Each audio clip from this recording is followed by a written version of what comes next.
চুজি হ'বলৈ এইকাৰণেই কৈছোঁ পূৰ্বৰ অভিজ্ঞতাবিলাক বৰ ভাল নহয়।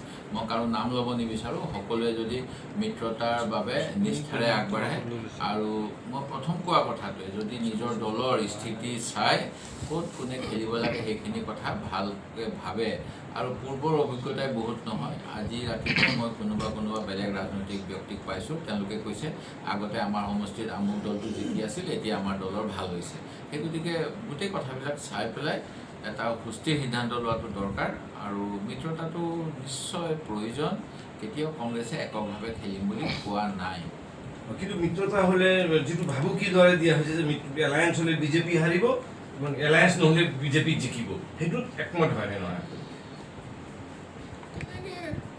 এতিয়া বহুত আৰ্লি হৈ আছে, টু আৰ্লি এইখিনি কথা ক'বলৈ। আমি নতুন সভাপতিৰ এমাহ কেইদিনমান হৈছেহে, তেওঁ ৰাইজৰ ওচৰলৈ আৰু আমি যাম, আমি গৈ আছোঁ।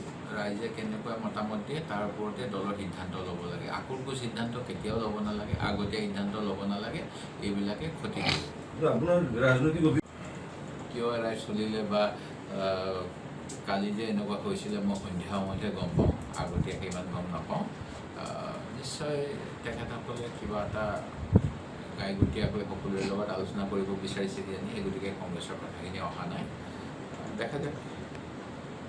কিন্তু অখিল গগৈয়ে এটা দলৰ সভাপতিক অপৰিপক্ক বা এক্সপিৰিয়েঞ্চ নাই তেনেকুৱা কথা কোৱাটো কিমান দূৰ যুক্তিসংগত? সেইবিলাক কাৰকে ক'ৰবাত মিত্ৰতাত বাধা হৈছে নাই?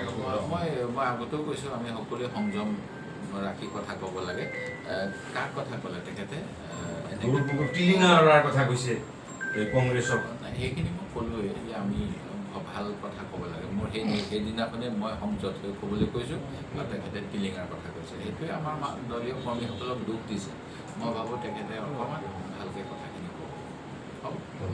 মই আশাবাদী হ'ব বুলি আশা কৰিছোঁ। কংগ্ৰেছেও বিচাৰিছে, আমি তেতিয়া আৰু ক'ব পৰা নাযায় কাৰ ভুল বুলি। আমি চেষ্টা কৰি আছোঁ, আৰু চেষ্টা আপোনালোকৰ সহযোগ লাগিব। আপোনালোকেও ভালকৈ আমাৰ বিষয়ে বাতৰিবিলাক পৰিৱেশন কৰক, আমাৰ নিশ্চয় বুজা পৰা নাই। আৰু ৰাহুল গান্ধীয়ে পেঞ্চন কৰিব মিত্ৰতাৰ ক্ষেত্ৰত। ৰাহুল গান্ধীয়ে কৈছে যে কংগ্ৰেছে চুইপ কৰিব, আপুনি কৈছে শিৱসাগৰৰ 5টাত কংগ্ৰেছ শক্তিশালী কৰিব। মিত্ৰতাৰ ক'তো নামেই নাই। আপুনিতো মিত্ৰতাৰ মইতো কংগ্ৰেছৰ প্ৰাৰ্থী 5টাতে হ'ব বুলি কোৱা নাই। পূৰ্বৰ অভিজ্ঞতাৰ কথাও কৈছোঁ মই।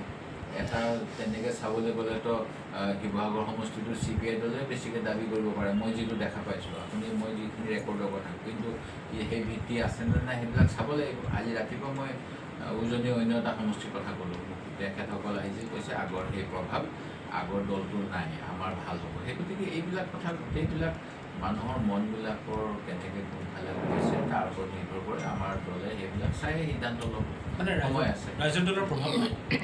মই ৰাইজৰ দলৰ কথা কোৱা নাছিলোঁ, মই বেলেগ দলৰ কথা কৈ আছোঁ। যিকোনো খবৰৰ বাবে যোগাযোগ কৰক 7099017330 লগতে 7099017110 নম্বৰত।